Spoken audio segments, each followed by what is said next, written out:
I'm Penny Bondo, and along with the Healthy Building Network, I'm leading the Transparency Tour through Greenbuild. We're on the expo floor.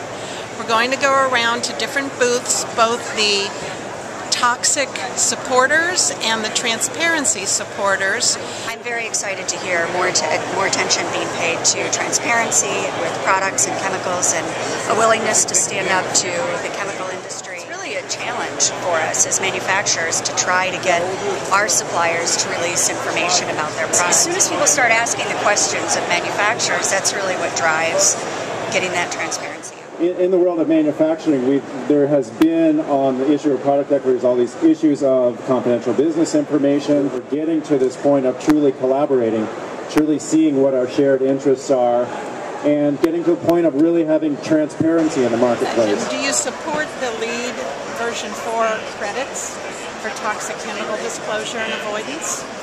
So our industry is looking to make sure that the process by which these credits come into play is one that is open, and to your question about transparency, a transparent process that welcomes the voices of all stakeholders.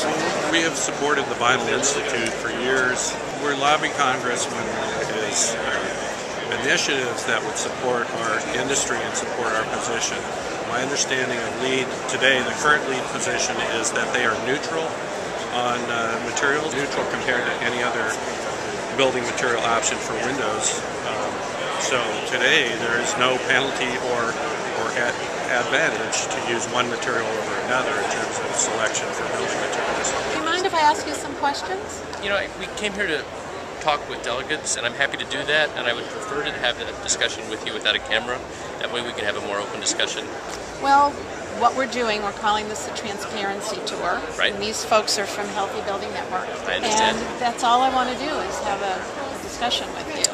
I appreciate that. And we're here, and our message here is how the companies that manufacture chemistry contribute to energy efficiency. Okay. We're happy to talk about the products of chemistry and how they contribute to the green built environment and energy efficiency. But will you talk about your lobbying efforts in Congress against the USGBC and LEED? Yeah, we're here to talk about what I said we're here to talk about, and if you'd like to talk to us about that, we can do that off camera at another time, but I'm not going to contribute to somebody else's agenda on film.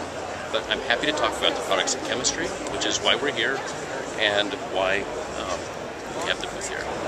The Transparency Tour has ended for today, and it's been an interesting experience. The resistance to transparency is coming from Big Chemical. In contrast, we just came from the press conference of the Health Product Declaration that was held at the Interface booth, and saw a lot of support there at the press conference for what the HPD stands for and what transparency actually looks like.